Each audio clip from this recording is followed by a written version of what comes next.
Welcome to the Right to Reason podcast. I am your host, Robert Stanley. Today's debate asked the controversial question, was Jesus Christ a stupid, evil cult leader? You ready? It's the Right to Reason podcast. You're coming at me today. I'll give you that. Probably came at me more today than you have in the past. I'm okay with that. Here we go. All right.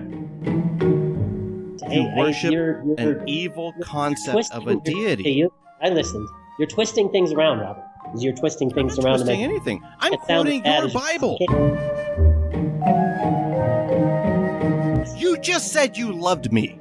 I do. How can you worship the man that will burn me for eternity? I'm trying to get across to you. It's a gift. It's free. I'm not happy. Do you think I'm happy about that? I don't. I'm not. I don't think you're happy about it. In fact, I think it tears you up inside because you know it's not right. You are out telling people that God doesn't exist, and if you think hell exists, you're sending them there. You're trying to help them go there. This episode of the Right to Reason podcast is brought to you by our patrons and contributors like me. We have all recognized the value of the unrestrained marketplace of ideas and have decided to make a difference. You can make a difference too. Contribute at patreon.com/right and learn more about your right to reason at therighttoreason.com. Your activism is appreciated. And we are here with Kelly Clemensen from Front Porch Apologetics. Now, that's a Facebook group. On your Facebook, just go up to the search tab and type in Front Porch Apologetics, or you can just look in today's show notes. Kelly, I'm so happy to have you back on the show. It's great to be back with you, bro. Missed you, especially for the couple days that there was a little snafu there for you. But I'm glad to see you're back on. Welcome back. I got banned for ultra-liberal stuff. but yeah, so your That's Facebook... the oddest thing to get banned from on Facebook is to be ultra-liberal. Usually the other way around. You would think it'd be conservative stuff, right? Yeah. Yeah, what did you do? Turn into a conservative, Robert? No, I didn't. No. You know, the old expression is, if you're young and conservative, you have no heart, and if you're old and liberal, you have no brain. But for me, it kind of went opposite, so... Yeah, all right. I've been a conservative my whole life. If my mom ever caught me being a liberal, she would have disowned me and probably flew me out to some place in the desert. She would not have put up with it at all. So for anyone that's new to the show, they might not know, Kelly is evangelical. He's a Christian. He's a fundamentalist. He has his own, how would you describe it? You set up a stand. Yeah, it's a ministry that I do.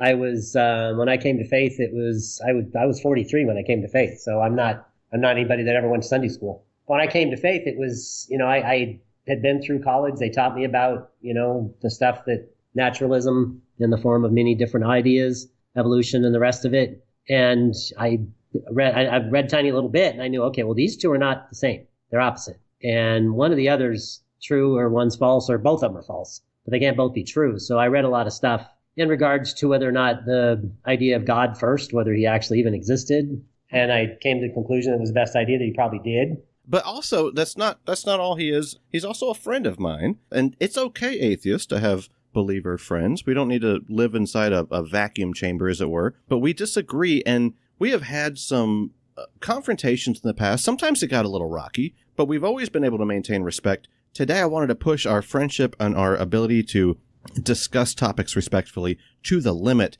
The topic today is Jesus was a stupid, evil cult leader. And just to start off, I do believe these things, Kelly. Just because your job is to defend Christ, I don't want my job to be to offend you. So going into this, let me just start by saying I think Jesus did say some good stuff. We'll touch on the Sermon of the Mount. Mm-hmm. I don't agree with all of it. There are some objections that I have that I think are absolutely evil doctrines. However, the majority of the Sermon on the Mount is good stuff. I like the turn the other cheek. I like the concept of the golden rule, even though I don't think he invented it. But he certainly did perpetuate it throughout Christianity. So there are some points. I'll give you right from the start. Jesus did say some good stuff. Is that fair? Well, thanks. That makes my heart feel better, Robert. It's not much of a compliment. But I don't think he Please a little compliment in before you start in on me. All right, that's fine. All right. Nope. All right, let me start with stupid, okay? I think right from the start, I think he was a little hypocritical. He said not to call people a fool. Matthew 5:22, whosoever shall say, thou fool, shall be in danger of hellfire. Yet he said, ye fools and blind in Matthew 23, ye fools, Luke 11, oh fools and slow of heart to believe, Luke 24. On top of that, he said some crazy stuff that I think is kind of dumb, man. I really do. And I think that it's fair to point this out, even about someone that is a historically religious figure, whether or not the listener is leaning toward the mythicist direction of historical. At least his story is historical. But he said, whoever looketh on a woman to lust after her hath committed adultery with her already in his heart. And if thy right eye offend thee, pluck it out. And if thy right hand offend thee, cut it off, and cast it from thee. For it is profitable for thee that one of thy members should perish, and not that the whole body shall be cast into hell. That's Matthew 5. I intend to come back to that whole part. Sermon on the Mount. Yeah, all right. Yeah. Well, I want to get back to that with the evil part, but also he put his fingers and his ears and spit and touched his tongue, and he took a blind man by the hand and led him out of the town, and then spit in his eye.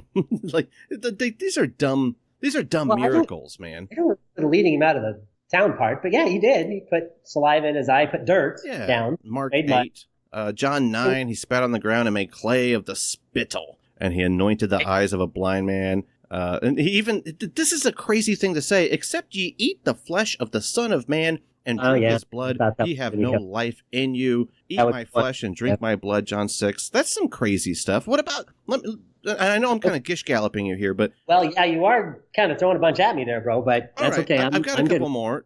Respond to those. Those are my 4 big ones. All right, well, let's take them. Let's go one at a time here. So that's okay. So you want to do the drink your blood and eat my flesh, drink my blood thing first? You can dissect each one. I kind of wanted to respond to the general concept that these are dumb things, more or less. But if you got to take them in context. Okay.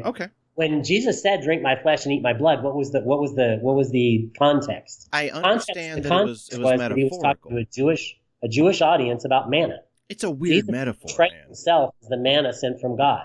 That's the context. Got to look at the context. Whenever you have a verse that, especially ones like you mentioned that seemed odd, you got to look at the context. That whole context, we did it in Bible study just a few months ago at my house. So I know the context there. The context is that he's coming to these people talking about the manna in the wilderness. And he's talking to people this was just after the Sermon on the Mount, actually, just shortly after that. I'm sorry, the feeding of the 5,000. So he comes off the mountain, having fed them, like God fed the Jews in the wilderness. He fed these people on the side of the hill, and they're all Jewish. In fact, it was close to Passover. So he's coming down off the mountain. He just got done feeding them. There's some differences here, but let's leave those alone. So he just came off the mountain after feeding these people with food.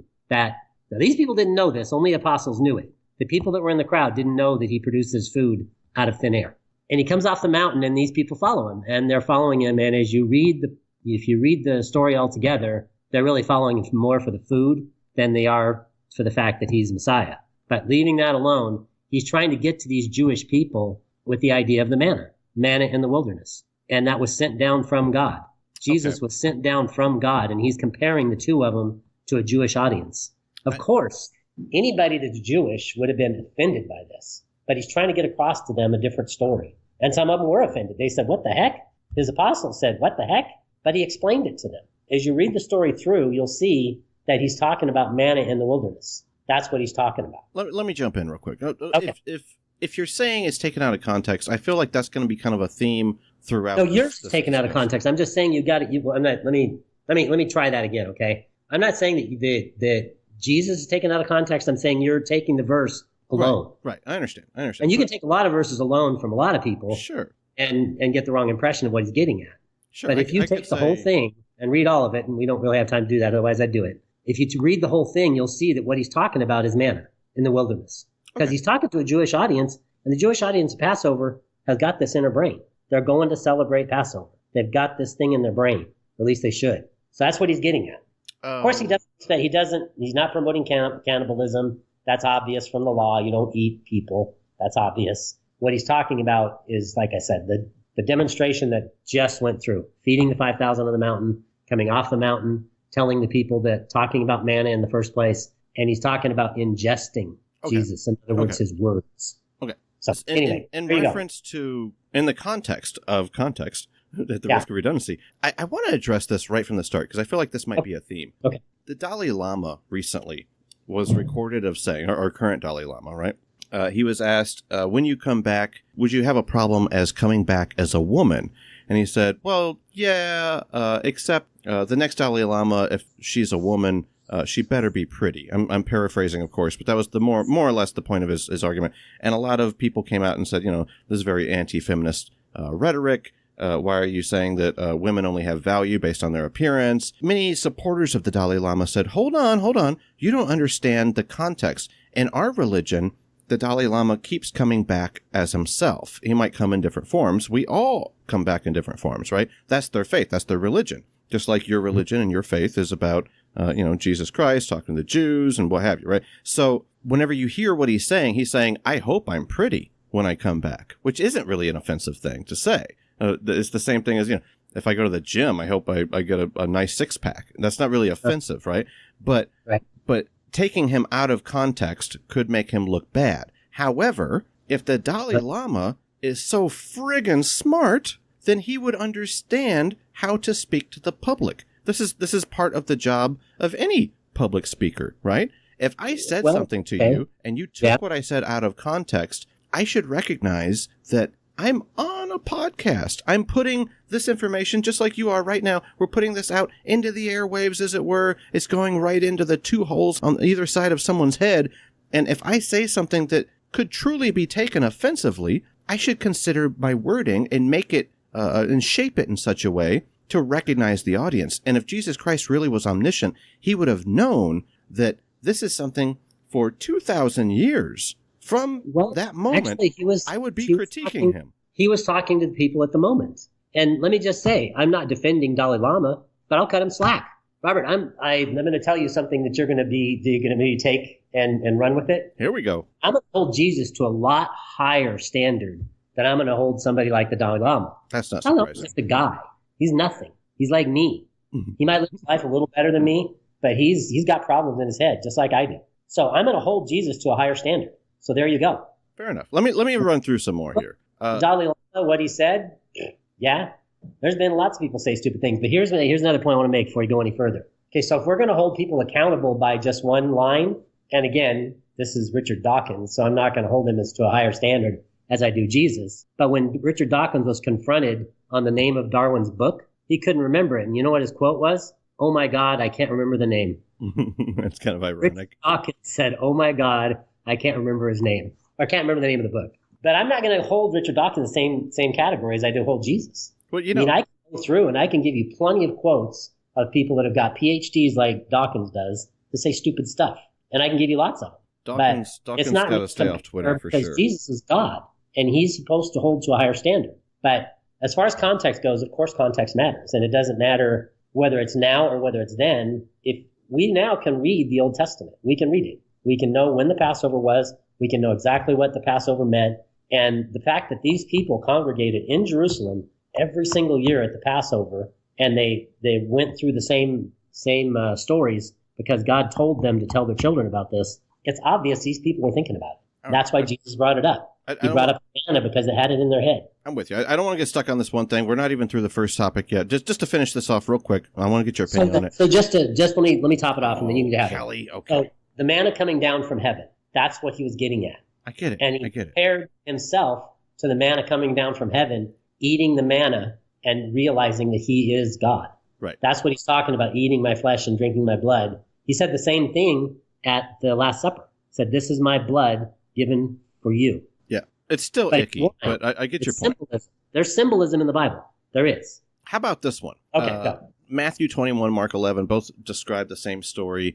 Jesus is walking along with his disciples. He sees a fig tree. He came to it, found nothing thereon but leaves only, said unto it, let no fruit grow. When I was on on the line, you brought this up, and a bunch of guys started talking about this. In my head, the guys out there, I don't remember all the names, but a lot of them brought this up. And I was thinking in my head, I said, okay, you're going through the whole Bible. Well, hold on. No, just in case, the best thing to do is Jesus was mean to the plant. somebody might not know what I'm talking about, though. So let me just wrap this up real quick. So he sees a fig tree, no fruits growing on it. He says, "You'll never grow fruit ever again," and the fig tree withered away. Jesus got mad at a tree. If he's omniscient, he should have known when fruit's in season. This is dumb, Kelly. Okay, well, 2 points. The first one being, okay, let me just bring this up because it's interesting. Okay. I was on the string yesterday when you were asking, okay, what questions do I ask this fundamentalist that I'm going to be against? And I appreciate the compliment. Thank you. I am a fundamentalist and I'm proud of it. Sure. So I take that as a compliment. Thank you.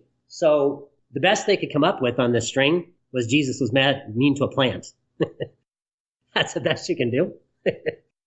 Anyway, okay, let me explain this whole plant thing as it appears in Scripture when you take in context again. Okay, so the fig tree, as you know from Jeremiah 24, you were raised Christian, so you probably know this. Jeremiah 24 is where the fig tree is evaluated to be a picture of Israel, especially the tribe of Judah, but Israel in general. So if you look up further above where he condemns the fig tree, he just got done having a conversation with the Pharisees, and it was a confrontational one. Because he was mad at them because they weren't preaching the gospel as was supposed to be preached. They're throwing out legalism on people, telling them that they were better than they are, and putting them down.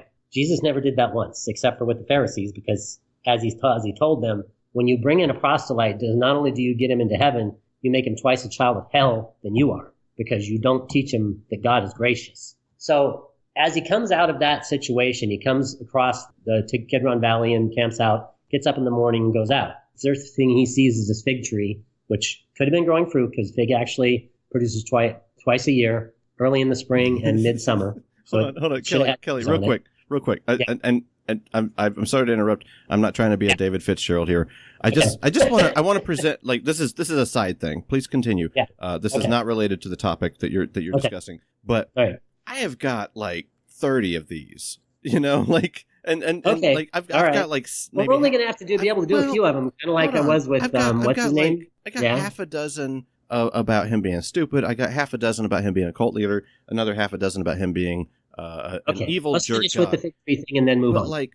But I just want you to consider. I'm really not trying to like limit how you defend your argument or what have you. But I just want you to consider, like, I'm shooting out quick stuff, and I'm hoping you can reply quick stuff. And I'm going on and on. Okay, I should have left out. I'm not even saying you're going on and on. You're replying appropriately. I'm just wondering if there's a way that we can format it in such a way that you would be like, here's why that's wrong. But if that's not going to be adequate for your defense, please don't let me, structure your argument for you. I'm just saying, like, if that's possible, we got a lot of content here, Sure. And if you want to cut out the Facebook part, that's fine with me. No, I don't care. Okay. Yeah. That's no worries. I don't want to cut anything out. So, cut that part out because it really doesn't make much difference in the discussion anyway. Okay. I'm just kind of making fun of the people that are trying to defend themselves. But anyway, that's cool. It's funny. So, like I said, I'll pick it up. So the Pharisees, Jesus was in confronting them, right? Fig tree, as in Jeremiah 24, is a picture of the nation of Israel. That's what it's there for. And when he comes back out, he sees the fig tree, which produces fruit in the early season and late. So around Passover time, it should have fruit on it. But that's not the point anyway. The point is that he's comparing the fig tree producing fruit. You were Christian for a long time, Robert. You know what that means. Producing fruit is what we do. That's what I try to do. Hopefully I do it sometimes. Produce fruit. Not that I can put in my mouth and eat. Produce fruit in that people come to faith. Yeah, but so that's what Jesus is getting at. Producing fruit. And the fig tree has leaves on it. If you also look at the preceding chapter, Jesus went over and turned over the tables in the temple because those guys were making a ton of money. He said, "Don't make my Father's house a marketplace." Let me just finish real quick, and I'll make it short. Okay. Don't make my house a marketplace. The fig tree had no figs, but had lots of leaves. The picture there, and they got it. The Jewish people got it. The picture there is you're not producing any fruit as far as people into heaven, but you're getting a lot of money because there's lots of leaves. That's the picture that Jesus is painting. Now, in our culture, that's not going to be an obvious picture because we're not Jewish, but we can look back and we can see it. We can see those things. Now, I'm going to throw something out there that your gang is not going to like very much, but minus the Holy Spirit, you're not going to get this. The Holy Spirit's the one that delivers spiritual things to you. If you look at the book as strictly a physical description of eating someone's flesh and, the fig tree, okay, you didn't push any figs, you're dead.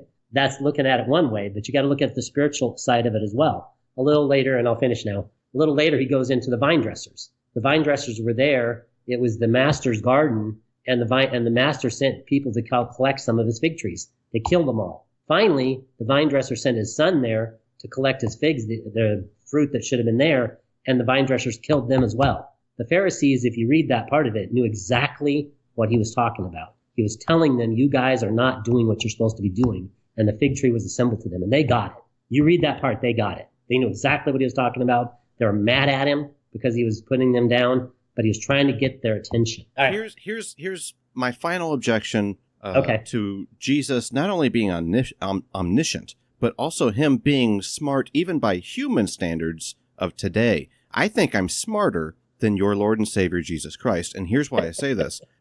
I can reference biology, cosmology, and something like the weather better than you're he moving did. into my realm now, Robert. Be careful. Go. This is your field. I'm coming at you. Here we go. Mark 4, he claims that the mustard seed is the smallest seed. Let me finish. And in Luke 21, Mark 13, and Matthew 24, he claims that in the end times, the stars will fall. The stars will fall on the earth, and that the moon will no longer give off light. Things that my children understand that stars are not going to fall onto the earth. That's impossible. That the moon doesn't have its own light. Last one, okay?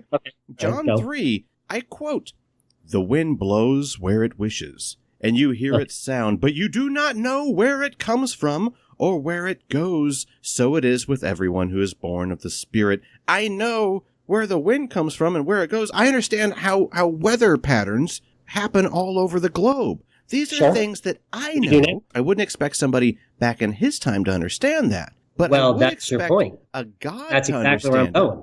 it.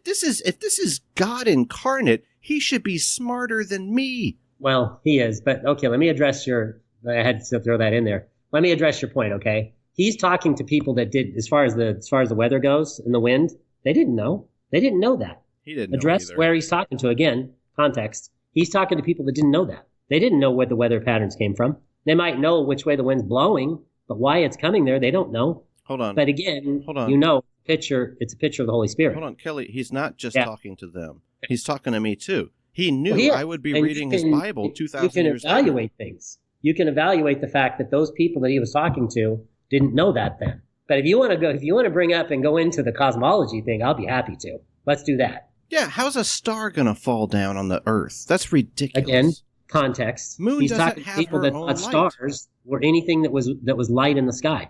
Anything. God. So meteors, whatever was light in the sky is a star. The planets were stars. They referred to them that way. We've come up with different names now, but that's only now. So you have to take it again in context. The stars, obviously, a star is not going to fall on the earth. Kelly, I say this as a friend, and I will punch you in the throat. You're going to punch me in the throat? I want it. Yeah, let's go. I don't mean it literally, but I'm just saying, like, this is ridiculous, man. It's not, though. You take it in context. You got to take it in context. He's talking about context is what that they he is thought omniscient. of as stars in those days. He knows that we're going to be reading his Bible, you know, post. And knowing meteors.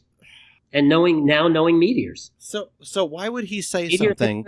Why would he say something that doesn't apply? Why would he say something that doesn't apply to us today? That's a dumb thing for him to do. Remember something. They had shooting stars then as well. That's like the Dalai Today, Lama. what do we call things that fall from the sky right now? What do we call them? We call them shooting stars because people that coined the Why? phrase We know were it's not a stupid. star. They were dumb people that coined the phrase. Why are we not dumb for calling them shooting stars then? We don't mean it. It's a mean phrase. It's just a description. It's okay. It's culture related. Let me give you an example of culture related. Okay, my mother told me let me not just to do this because I've been thinking about this ever since not we said we were to going to swim after I ate hot dogs at the lake because I'd get a tummy ache. But that's just a dumb old thing that's not real. You don't get tummy aches from swimming after you eat. There's lots of dumb stuff from people I'm before not sure how us. that applies. I don't remember in the Bible where it said that. I'm not saying it did. I'm just saying, like, we pass on stupid stuff, but we get smarter as we go. And that's why I'm smarter and you're smarter than Jesus. But we're still calling them shooting stars when we know they're not stars. It's just a phrase, man. You wish upon a star. Just a We phrase don't actually then as well. believe that you It's wish just on it. something falling from the sky, a star. And we're doing the same thing today. Just like we say the sun rises in the east and sets in the west. It does no such thing. So we're using euphemisms even today just like they used them then. But here's a point, okay? This is a way to just kind of get it in your brain. There's colloquialisms as well. Let me give you one. Somebody learns English in Yugoslavia. He speaks pretty good English, but he comes to our country and starts driving around. He's going to see a sign driving down the road. He's going to say garage sale. And he's going to think, okay, well, they have their garage is mobile. They're going to take it down and put it in my trailer. But that's not what we mean. That's what it says. And that's what that guy could take as a literal meaning. But that's not what we mean, is it? We're saying that there's things inside the garage we're going to sell. Maybe inside the house too. But that's a euphemism we use. And they used it then too. So that star thing falling from the sky, it's just meteors. They saw meteors falling from the sky then. They didn't know what they were because they don't have the telescopes that we have. But they saw stuff falling from the sky then too. So they said stars, just like we say today, stars falling from the sky. It's just a way of describing it. Just words to describe it. I want to get into him being a cult leader next. Listen, well, hold on, wait a minute. You skipped over my cosmology. You can't do that. Okay, hit me. Because cosmology is one of the biggest things that the Bible has right. Oh my God. No doubt. 100%, cards down, has it right. You want me to do it, or you want to come up with what you were going to get at with cosmology? No, let's do it. Hit me. Okay, so you want me to do? Okay, so cosmology. We got two more. We've got. Okay, I'll make it quick. Okay, I'll make it quick. Just because it's my favorite thing in the world. It's cosmology. Fair enough. Okay, so for a long time, science thought the universe was static state. Aristotle brought it up in the 300 BC. And he said everything that he saw was in the same place. Okay, I'll give him that. He's just a guy, like I said, just a guy. I give him some leeway. He's not God. But he said everything's static state. And he looked up in the sky. The planets are there at the same time in the same part of the year. Okay, I'd give him that. Maybe so. But it lasted until 1929, when Hubble looked through his telescope and saw that things were expanding, stretched out. Just like it says over and over again in the Bible, the heavens are being stretched out. But Aristotle was in direct opposition to what the Bible says. It says, in the beginning, God created the heavens and the earth, that it had a start. And not only just Aristotle, but the entire scientific community, including a lot of Christians, unfortunately, fell for that. They fell for the fact that the universe was static state. Einstein and Hoyle both admitted their biggest mistake was not thinking that the universe had a beginning and the earth had a beginning in the same way. Genesis said that a long time ago. Kelly. Christopher Hitchens, not Hitchens. Aristotle did not think things were static. Einstein, Hoyle, Hawking, Penrose, they were all wrong.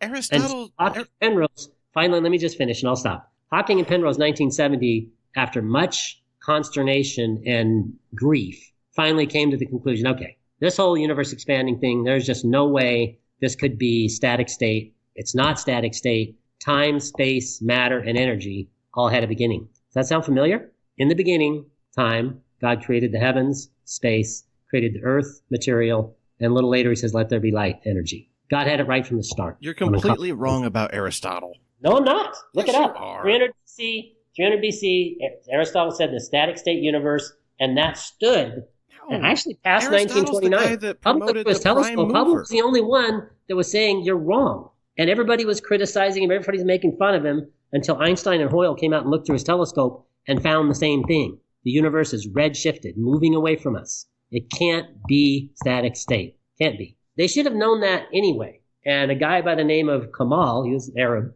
Muslim, he knew that in 1200 AD. He knew that then. He said, anything begins to exist has a cause. The universe began to exist, therefore the universe has a cause. He looked at time and realized you can't have infinity inside time. That's not possible.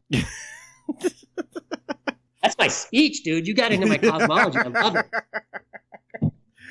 Oh, Kelly. You guys out there listening to Robert and Robert too, you go on and check what I said out.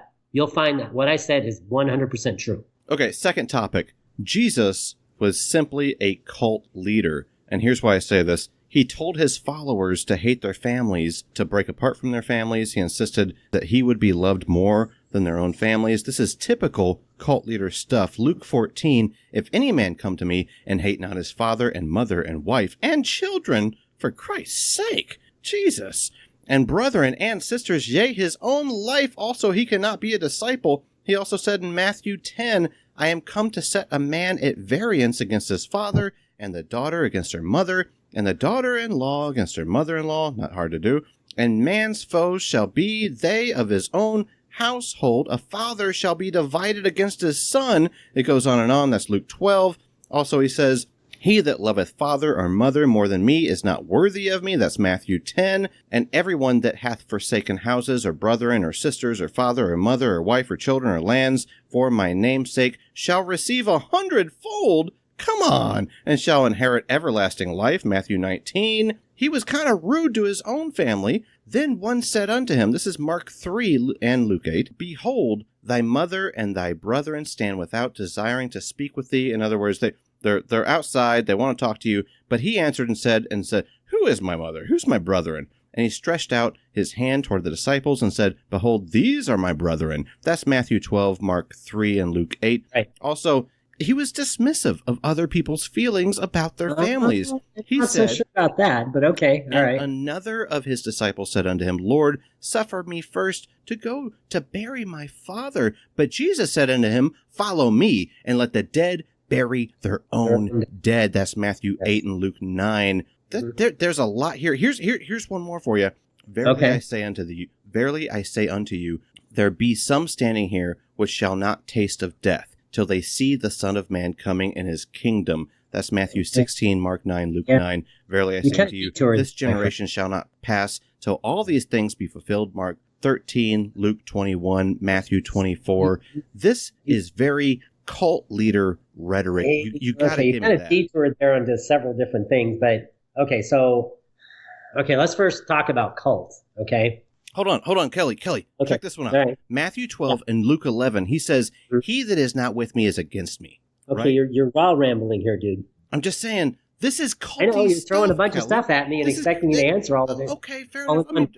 I'm just saying, doesn't that sound, if you heard somebody talking today that said, leave your family, if you're not with me or against me, the people that are here will never die, they won't taste death until I come again. You're jumping into two different things, and you're going to make me spend 30 minutes answering you. Got it one at a time, my friend. One at a time. Okay. So, let's first talk about cult. Okay. What we have of it now is the cult that you see, the June Jones cult. You see the cult that was the guys down in San Diego. You see bad connotations with the word cult. You say it's a cult, okay? And I guess by strict definition, meaning that a cult is, our path to God is the exclusive one. Okay, I'll take that. Christianity is what it says. Can I expound on the cult definition? Hold on, let me just answer one. Okay, the family. You're right. Okay, let me just answer the family thing because you brought it up. Okay, so context. You're in a Jewish system. That's the only place Jesus went, was a Jewish system. His followers were maybe 12, maybe some women along with him. Let's say 30. He had maybe that many followers at first, and he's going around the country talking to people about salvation through him, Messiah. The main people that were involved with telling these people how the religion was supposed to work were against him. So now he's got people that are following him that may be a kid in the family, like John and James left their dad from the fishing business and left. Now, if their dad came and said, hey, this Jesus guy, he doesn't mean anything to you. You get your butt back here and get to work. Jesus was telling them, if you are going to come into the kingdom, I'm first. You dedicate yourself to me, and I'll take care of the rest of it. But you have to, again, context, my friend, context. This is Jesus walking around a Jewish society. The Jewish leadership hated him, wanted to kill him, and he's going into families, and maybe only one's going to believe. And if they're going to do as Jewish law said, honor your mother and father, then they're going to go back to them. He's telling them, this time you don't do that. This time it's different because I'm telling you the truth, and they're being backed up by the liars that are at the temple, telling them that things are wrong that I'm telling you. So he can't just let them go. He can't say, yeah, you know what? Your mom and dad are probably right. They're not. It's God on earth. He knows how to get people to heaven. So that's the family thing. One at a time. Give me the next one. Okay. But before we go to the next one, which is about Jesus is evil, I want to thank a couple people. Kevin Francis, Freddie Matos, Brent Lee, Michael Moore, Brian Keith Dalton, James McGaffick, Russell Glasser. Michael Moore, the director? Who? Michael Moore, the director? No, it's a different Michael Moore. Okay. I'm not that cool. Okay. But he's a cool guy. You're not deluded Anthony that much. Magnabosco, All right. Daryl Ray, Valerie Tirico, Zach Law. A lot of people reached out, and I'm sure I'm leaving some of these out. Matt Lunn, one of the patrons of the podcast. You had none when I talked to you a couple weeks ago. Now you're throwing them all at me. Yeah, a lot of. I asked some non-believers questions about Jesus Christ, his flaws in his argument, and a lot of people helped out with that. And I wanted to thank him, and I'm sorry if I didn't get to everybody. There were so many, but I really appreciate all the help, guys. The last one is Jesus Christ. The context is the problem, my friend. But those things you talked about, context is the problem. But we discussed context. You have to put it in the atmosphere Kelly, of when Jesus was talking. Kelly, Jesus I love you, man. I love you, but we already covered context. The context of anything that someone omniscient would say is that he would know that we would be listening later. You can't reference, he was talking to the people at the time. No, he was talking to all of us. He was talking to all of us. Eventually, and all of us can dig in, just like I just did, and see who he was talking to and what he was talking about. Just like when he said, "Eat my blood and eat my flesh and drink my blood." Look at the context he was talking to these people. That's a weird, creepy thing to say. And the people there thought it was too. But when you look at it, you see what he was getting at. Read the whole chapter. I have. The only way for you guys, any of the people, those names that you mentioned, to get it is to have the Holy Spirit living inside you. You don't get the spiritual side of it unless you do. I'm not trying to kiss my own ass here, but I went to Bible seminary, right? I know this stuff. Well, I hope you do, but again, man. You don't have the Holy Spirit living inside you, Robert. I guess you don't, do you? I don't have special magic brain powers that tell me how to interpret the Bible. I don't think it's something from without. I think it's from within, and something from within that tells you how to interpret something false is called a bias. It's not false. If no matter what, it's true. Let me ask you this: you can't see it unless the veil's been lifted from your eyes. Oh my God, Kelly. I don't know what else to tell you, man. It's the truth. Quick hypothetical before we go to the evil. Okay. If I were to, and I know that this is probably something I couldn't do because I know you have studied the scriptures more than probably anyone that has ever been on the Right to Reason podcast. You are one of the most. Thank you. Well, no, I mean it. It's not a compliment necessarily, but it's at least fair to say that you are, in my understanding, from how I see it, you are one of the most studied guest in relation to the Bible that has ever been on the show, and that's why we love having you back. But I appreciate it. Thank you. But did you hear that, Chris? Your bias, Kelly, and here's why I say this: if I were to present something to you that you hadn't read before, which this is how I kind of started this by saying this is highly unlikely because you have read it, you've read the Bible many times over. But you brought up fools. But no, but I'm just saying. You brought up fools, and I hadn't researched that before. Fair. But either way, if I hypothetically, however unlikely, if I were to bring up to you a passage from the Gospels that said Jesus likes punching kittens in the face, and maybe you hadn't seen that before, you would start defending punching kittens in the face. Not because you actually think punching kittens in the face is moral or ethical, but because you have a bias. You are so committed to this. This is your lifelong goal to defend this until the day you die because you think you're coming back as something else. You think you're getting a new body. You're getting. Well, I do, and I'm going to, but that's not all of it, Robert. You have to understand something. Your whole life is wrapped up in defending this, and I'm saying it's not intellectually honest. Let me just answer your question. I've been doing this for 12 years now. You think that I fire off at you with some thing I thought up just now? That's not it. No. I've been doing this for 12 years. No, I don't think that. I know these objections. I know them. And I know what the answer to them are. I know them. But my point, Kelly, it's not what I'm thinking what it is. I know what it is already because I've heard it already. Kelly, if I offered you an objection that you didn't know, you did. That you didn't hear over. You did. Fools. And what did you say? Well, I looked it up. I didn't just automatically answer. I looked it up. And the time that he mentions fools that you talked about in the Sermon on the Mount, it's the only place in the entire Bible where he uses the word raka. Raka means you're unable to evaluate. You're at such a low point that you have no chance. He's calling atheists retards.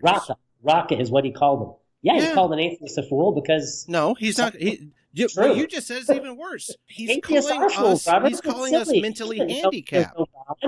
Atheists, I'm sorry, Robert, I have to be straight with you. Atheists are fools. You can't know there's no God. Kelly, I'm a friend of yours. Do you think you are? And hold on. I'm a Christian, I'm a fool. You said fundamentalists are, the fools. I'm cool with that. That's fine. Do you think, Kelly, let me ask you, do you think I am I am delusional? No. Do you think I'm retarded? I think you're misled. But Robert, I love you. Do you know that? I do. You're my friend. I love you. Jesus Christ is evil, and here's how I know it. Matthew 5. Think not that I come to destroy the law or the prophets. I come not to destroy, but to fulfill. Right. Okay? He never claimed to be God. He never claimed to change the law. He simply said, I don't want to destroy the law or the prophets. No, he claimed to be God, Robert. Don't be silly. You've been listening to Ken, my friend that's a Muslim? No, of course he claimed to be God. He said, I am. Before Abraham was... What does that even mean? That's so vague. I am. That's the same thing that God told to Moses at the burning bush. What do they say? Who do they say that I am? Who will I say that you are? Tell them that I am. Kelly, that is intentionally vague. Before Abraham was, that's 2,000 years ago. He told the Pharisees, before Abraham was, I am. Let me ask you this. That's exactly what he was talking about. Hold on. That's why they crucified him. Quick question. They crucified Jesus because he claimed to be God. Quick question. The Jews knew exactly what he was talking about. Exactly. Would you at least admit... Nobody forgives sins but God. Would you at least admit that he was intentionally vague? He even said he was. Well, there's times when he wasn't planning on them promoting him to what they thought Messiah should be. No, there's times that he said, no, Kelly. He said, I had Messiah all wrong. All you got to do is read the book. I am intentionally... Messiah was going to take the Roman rule away from them, and he was going to be... Kelly Clemensen, I'm going to punch you in the throat. He said, I am intentionally being vague so that certain people don't understand me. He said that. And he said that for the people that weren't his apostles were going to try to take him and make him king. That's not what he came to do. It's not what he came to do. He didn't come to be king in that visit. It's not what he came to do. Every tree that bringeth not forth good fruit is hewn down and cast into the fire. That's Matthew 7. Fear him which is able to destroy both soul and body in hell. Matthew 10. The Son of Man shall send forth his angels, and they shall gather out of his kingdom all the things that offend, and them which do iniquity, and shall cast them into the furnace of fire. There shall be wailing and gnashing of teeth. Matthew 13. This guy's all about burning people. So shall it be that at the end of the world the angels shall come forth and sever the wicked from among the just, and shall cast them into the furnace of fire. There shall be wailing and gnashing of teeth. That's Matthew 13. Then shall he say also unto them on the left hand, Depart from me, ye cursed, into everlasting fire, prepared for the devils and angels. Matthew 25. And these things shall go away into everlasting punishment. Also Matthew 25. A little later, he also said, He that believeth and is baptized shall be saved. That sounds nice, but he says, He that believeth not shall be damned. That's Mark 16. Fear him which he hath killed, hath power to cast into hell. Yea, I say unto you, fear him. It's fear. It's hateful. It's evil. That's Luke 12. He also said, two more. If a man abide not in me, he is cast forth as a branch and is withered, and men gather them and cast them into fire, and they are burned. Don't ever accuse me of dish gaggle. Okay. But I'm just saying, this is some hateful rhetoric. Aaron brought too much, Robert. Okay. So you answered the question during your rant. You answered it. Now I got to remember it. Who was hell made for? You said it. You said it in the ramble you just made. Yeah, the devil and his angels. But why am I going there, Kelly? Kelly, exactly. You and I both know, according to your doctrine, I go to hell.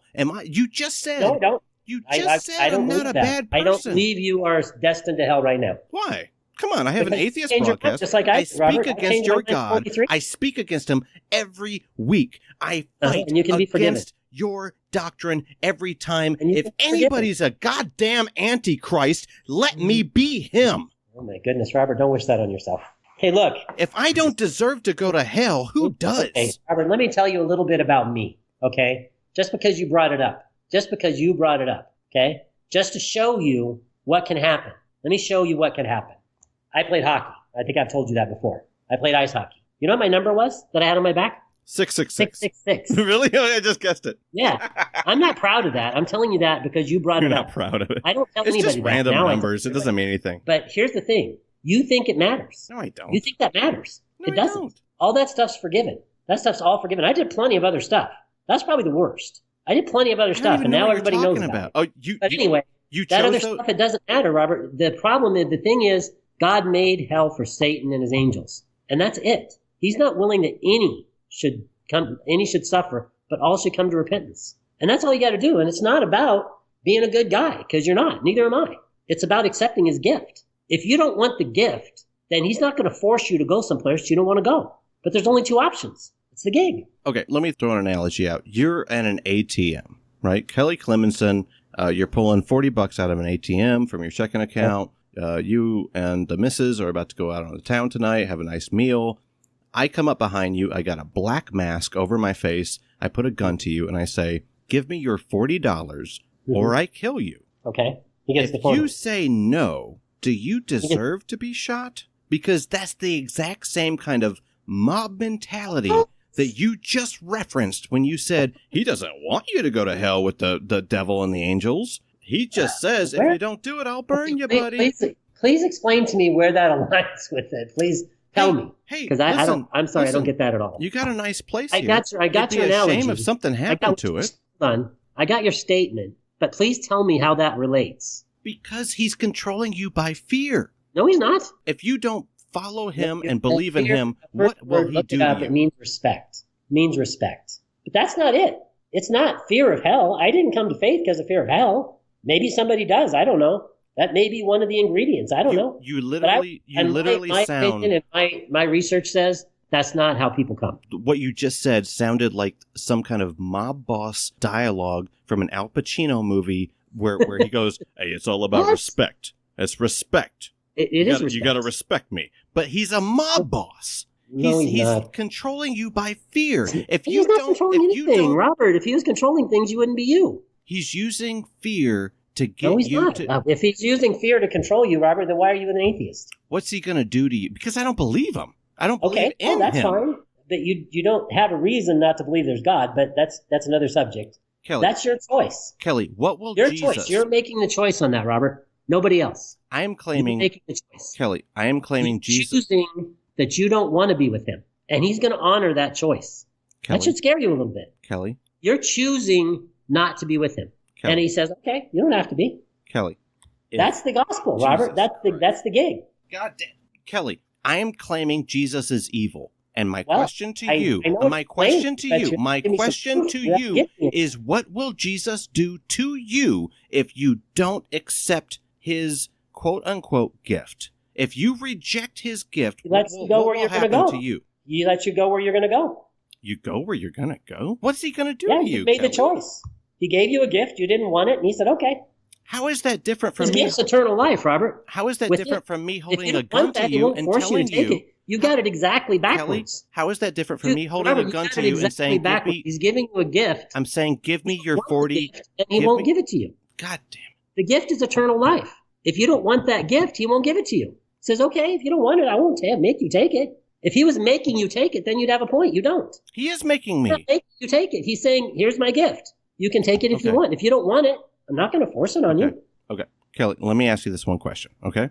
Okay, go. When I point the gun at you while you're in front of the ATM and I tell you, Yep. give me your $40. You get my money. No, please let me finish. I know I have interrupted you a lot and I deserve this, but I'm just saying All right, when I David. point the oh God, I want to swear, but I know you don't like cussing. When I point the gun at you, Yeah. okay, and I put that 9mm and I press it hard right into your freaking temple, and I say, Okay. give me that $40 or I'll shoot What? you. I'm not forcing you to give it to me in the way that you're saying. You can choose to reject my gift of life. How is that different from Christ? Because it's entirely different. How? There's no gift. He's not giving you any gift. He's taking something from you. Your analogy doesn't work. The robber isn't giving you anything. He's taking things from you. Jesus isn't taking anything from you. He's giving you a gift. You don't have to give anything to him. That's just semantics. You're just saying you're going to No, die it's not anyway. semantics. No, You're if you going give to an hell analogy and anyway. It doesn't fit. It doesn't fit. The robber wants something from you. Jesus doesn't want anything from you. He's giving you a gift. Jesus I doesn't don't want think- anything from me. He wants my entire life. At the He just said salvation, I have to no. reject my family, my own At children. salvation, I have to he push doesn't away want my anything parents. from you. Jesus He's wants giving you a everything gift. from me. No, he doesn't. Not at salvation, he doesn't. At salvation, he doesn't want anything from you. He's giving you a gift.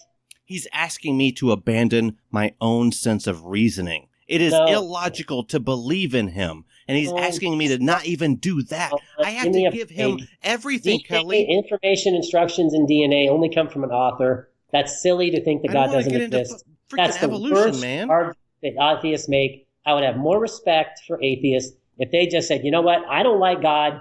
I don't want to live by his rules. I want to live by mine, and that's what I'm going to do. Kelly, he Try said, to come and tell me that God lean doesn't not exist. on your own understanding. That He of you doesn't at even all. want me Because to have the right to reason, to quote the The idea theme that of God the doesn't show. exist, Robert, is completely unresearched. It's silly.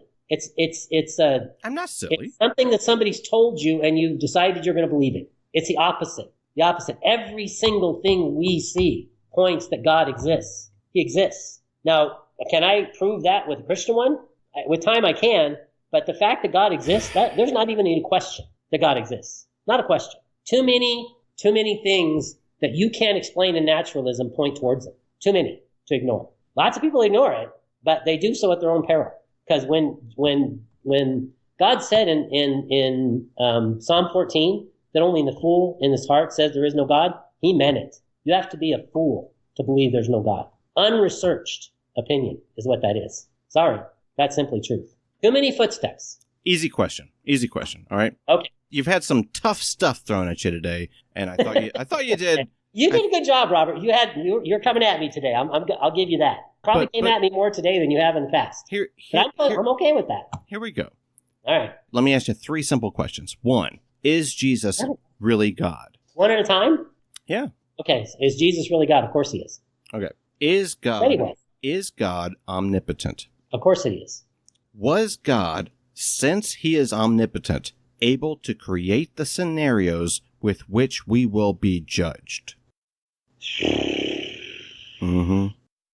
Able to commit the scenarios into which we would be judged. Able to create the scenarios with which we'll be judged. He created everything. You give him acknowledgement for creating the sun, the flower, your favorite puppy, right? You tell me how you get. When you bite into a piece of steak, tell me how you get to instructions juicy, without an author. You thank God at the dinner table for the meal that you have, but will you at least acknowledge that he is responsible for the scenario that we have right now when he says, "Then shall he say also unto them on the left hand, Depart from me, ye cursed, into everlasting fire, prepared for the devil and his angels." Matthew 25:41. He is sending me to the place that he prepared for the devil and his angels, into hell, gnashing of teeth.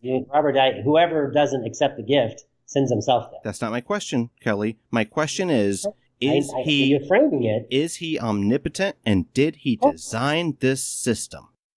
Of course. Then he is and he designed your way out of it as well. He is and responsible. It's anything about first. He is evil, Kelly. You worship. Okay. I don't. You worship an evil concept of a deity.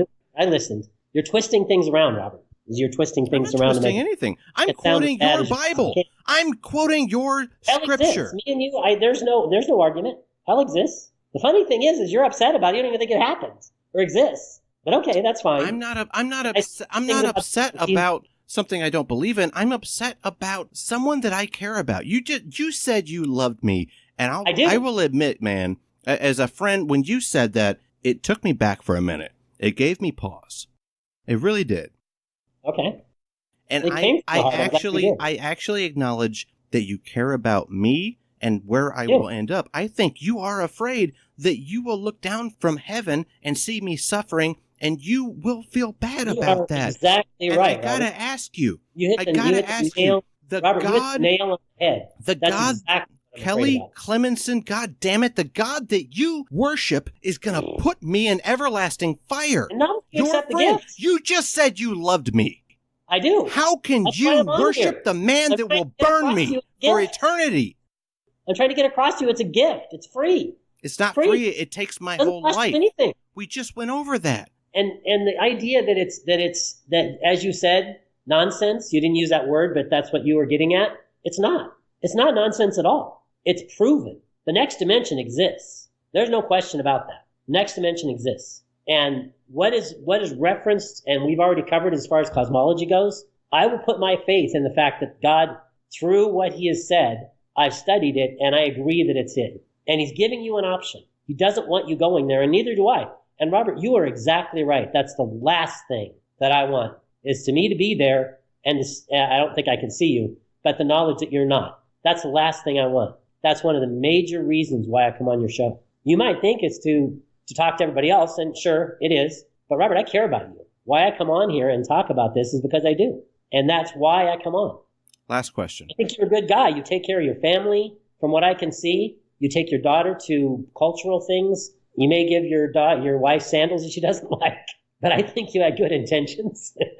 But what you said is true. I don't want to see you there. That's why I'm talking to you and trying to get you to understand, number one, God exists. Number two, you only go to the other place if you refuse to take his gift. That's the end of it. That's the entire gospel in a nutshell. He gives you a gift, you don't want it.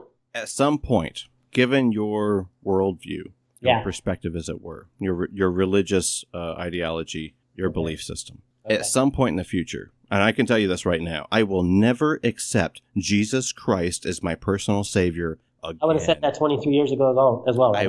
I've done it. I've done it once, and it's not going to happen again. I did it when I was 5 years old, on my knees, with my father next to me on the side of the bed. That will never occur again, Kelly. I give you my word as a man. One day, according to your worldview, I will be suffering in hell.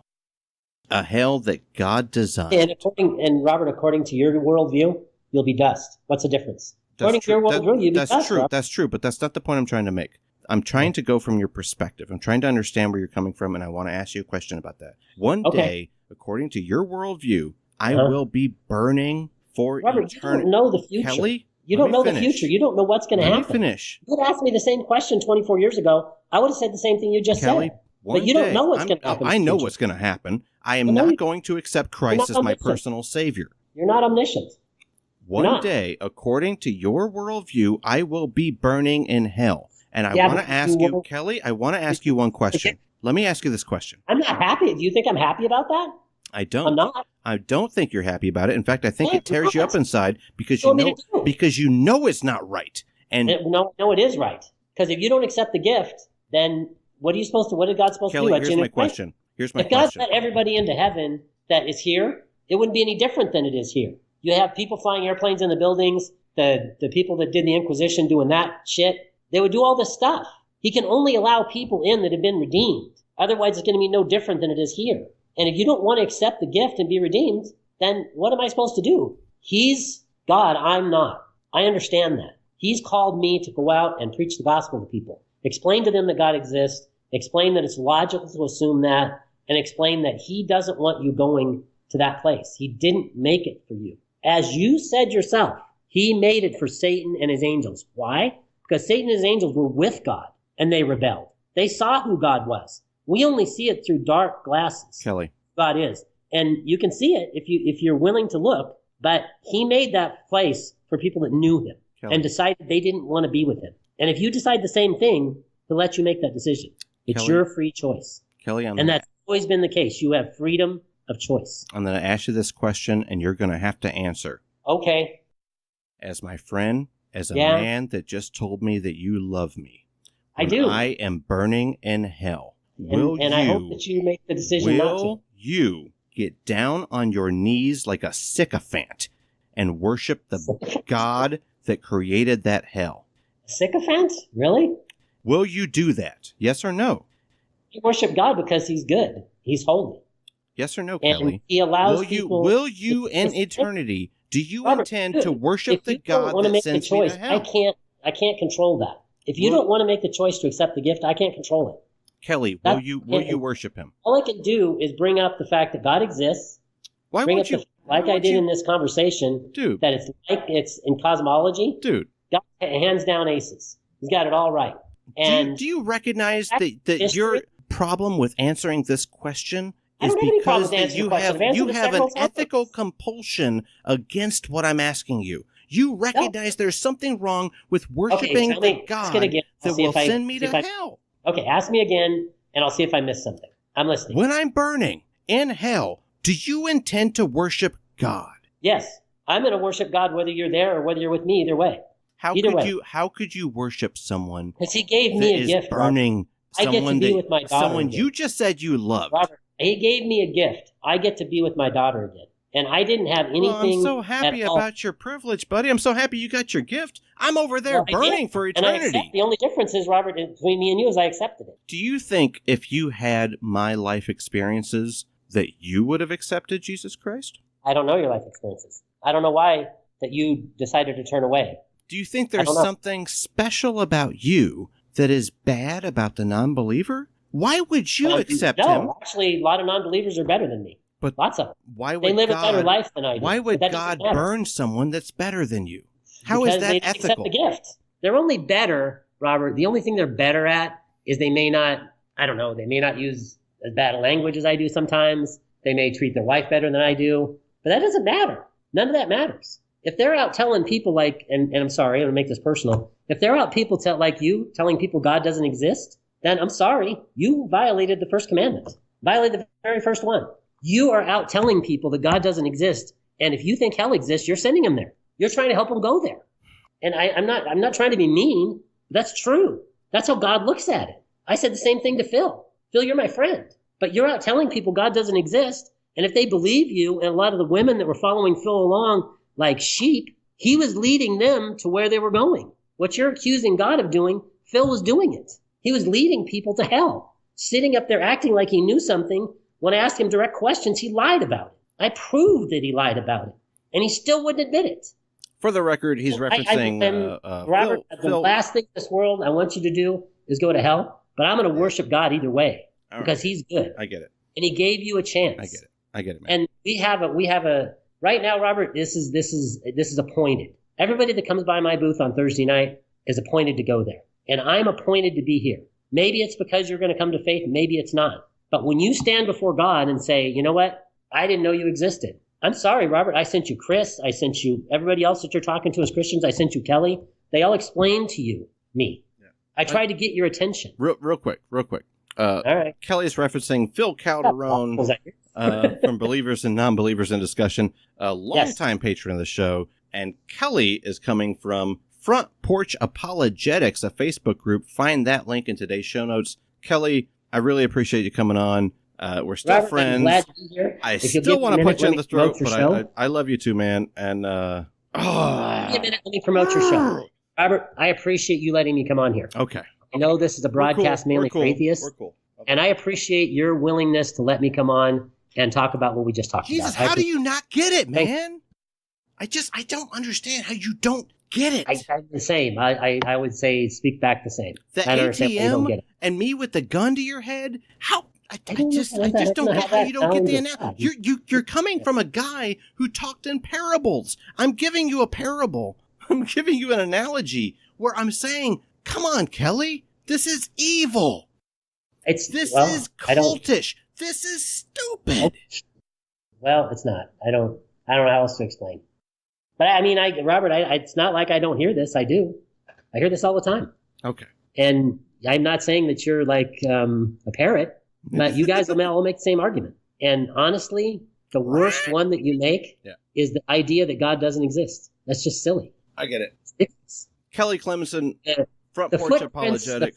Thank you so much. Robert, the footprints that you refuse to look at that show you that naturalism does not explain why we're here, you won't look at it. And the footprints are obvious. They walk right out of this universe. They walk right out, and you won't look. I hear you, buddy. We got to wrap it up. Kelly Clemensen, all right. Front Porch Robert, Apologetics. This got a little more intense than usual. Thank you so much, man. I really appreciate you coming on today. I look forward to talking to you in the future. Is there anywhere else that people can find you, learn more about you, or anything that you think that people should click on, show notes, what have you? A couple books to read. There is one by J. Warner Wallace. It's called God's Crime Scene. It's where I got a lot of material I talked about today. Another one is Stephen Meyer, Signature in the Cell. I think these are great books to demonstrate the fact that God exists. Other than that, I wish you guys all well. Thanks for having me on the show, Robert. Hopefully we didn't get intense enough today that you wouldn't have me on again. No, we're cool. I thought you were going to reference The Art of the Deal. The Deal? Donald Trump's No. Trump's just our president. He's not God. All right.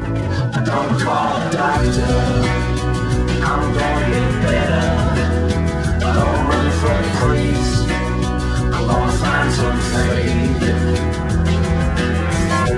Just because I've read my Bible, baby, don't mean I'm too sick to pray. Thank Thank you to my friend Kelly. Thank you to Dave Blair at davefreesong.com/free music. Thank you to Brent Lee from the Unapologetics podcast. Thank you to our patrons. Big news! We have a new patron, Elon Marks. Wow! We really appreciate your contribution. Thank you, Mr. Marks. Cool name, by the way. Also, I want to send an additional recognition to Rob Montgomery. His shout-out occurred during a rebroadcast. So I want to make sure he knows how much we appreciate his $20 per episode contribution. Holy shit! You can also support this broadcast at patreon.com/right and learn more at therighttoreason.com. If you're not able to contribute financially, hey, I totally understand. Please do your part as a fellow activist and share this podcast via social media. You would be surprised how much of a difference that can make for us and the person that sees your post and starts down that road that you and I both took. A road of changing our minds. It's hard, but we all needed a catalyst. Be the change you want to see in the world. Next week, we'll be debating left and right politics with Dallas Duff and Philip Griffin. Between now and then, remember that you have the right to reason. I can't without laughing. I'm sorry. I've had too many.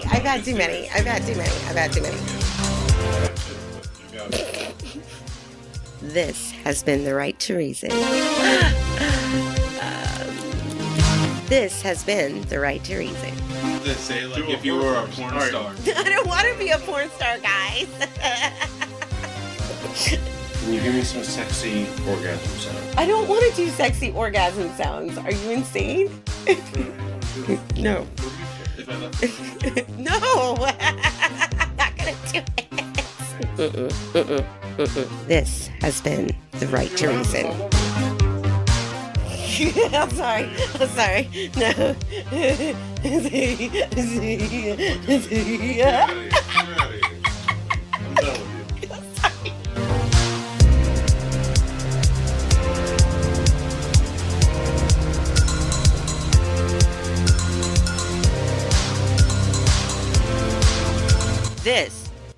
This has been The Right to Reason.